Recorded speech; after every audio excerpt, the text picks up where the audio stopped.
আমি গণসংযোগ রে কি যে এত চুরি, ছিনতাই, ডাকাতি, দুর্নীতি, চাঁদাবাজি এই সব কিছুতে তো আমরা অনেক আগে থেকে টপ। বাহ, বলেন কি ভাই, এরকম সৎ এবং সাহসী দল এখনো আছে নাকি? না না, অল্প দিনে বড় লোক হতে হলে এই দলের সাথেই থাকতে হবে। তাড়াতাড়ি স্লোগান দেই, এই মুহূর্তে দরকার, এই মুহূর্তে দরকার। হ্যালো জনগণ, কেমন আছেন সবাই? আমাদের সবার প্রিয় সালমান মুক্তাদির ভাই দীর্ঘ 3 বছর পর আমাদের মাঝে ফিরে এসেছেন। এবার তিনি শুধুমাত্র অভিনেতা নয়, এবার তিনি আমাদের মাঝে এসেছেন একজন লিডার হয়ে। আর কোনো মা যেন তার সন্তান না হারায়। সাব্বাস পাইনা, সাব্বাস। এই মুহূর্তে দরকার মুক্তাদিরের সরকার। এলাকার ব্যবসায়ীদের থেকে পার্সেন্টেজ দাবি করা হয়, চাঁদা তোলা হয়। শুধু একবার মুক্তাদির ভাইকে ভোট দিয়ে দেখেন, তখন আগে যা দেওয়া লাগতো তার ডাবল দিতে হবে। ইনশাআল্লাহ ইলেকশন শেষ হওয়ার আগ পর্যন্ত আমাদের ছেলেপেলেগুলো করবে না, তাই? জি ভাইয়া, আমরা ইলেকশন শেষ হলে তারপর বেশি করে তুলে পুষিয়ে নিব। আমার সহযোদ্ধা ভাইদের গায়ে গুলি লাগবে কেন? ঠিক ভাই ঠিক, সালমান ভাই লোকের গায়ে যদি একটা স্যান্ডেলের টোকাও লাগে তাহলে তাকে আমরা দেখে নেব। দেশ নিরাপত্তাহীনতায় ভুগবে কেন? আগামীকালকে আমরা দলবদ্ধভাবে বাংলাদেশে একটা সুন্দর ড্রোন শো উদযাপন করব। সাবাস ভাই সাবাস, এই না হলে লিডার, দেশ এবার রসাতলে যাবেই যাবে। আগেও বলেছি, এখনো বলবো, আগামী মাসে ইলেকশন হবেই। জি ভাই, আগামী মাসে দেশে আমাদের যত প্রতিপক্ষ আছে সবাইকে ইনজেকশন দিয়ে একদম কোমায় পাঠিয়ে দেব। জাতির স্বার্থে একটা বার আমাদেরকে বিশ্বাস করে ভোট দিয়ে দেখেন। বেঁচে থাকতে আর কোনোদিন ভোট দেওয়া লাগবে না, আমরা সেই ব্যবস্থা করবো ইনশাআল্লাহ। এই সিরিয়াস কথায় হাসলো কে রে? আমারে মাফ করে দেন হুজুর, আমার ভুল হয়ে গেছে।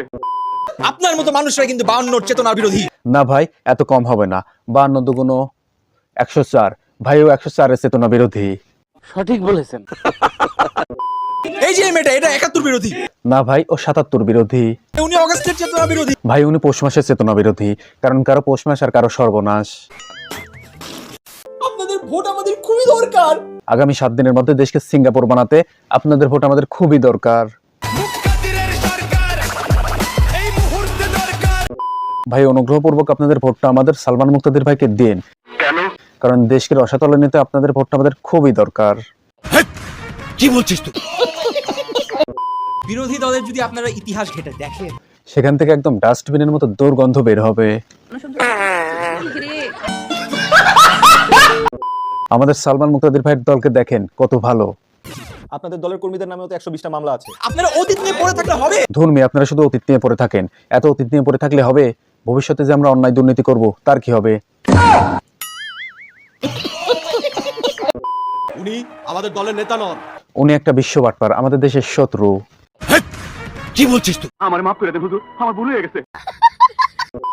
উনি এই দেশের সবচাইতে সুচরিত্রবান পুরুষ।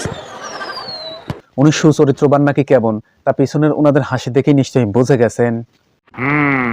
প্রথমে হচ্ছে আমরা এই ইসিবি চত্বরের নাম শেষ করে মুক্তাদি চত্বর রাখবো, কারণ মানুষ এটাই চাচ্ছিল। যদিও জনগণ আমাদের বলেনি, তারপরেও আমরা জানি যে জনগণ কি চাচ্ছে।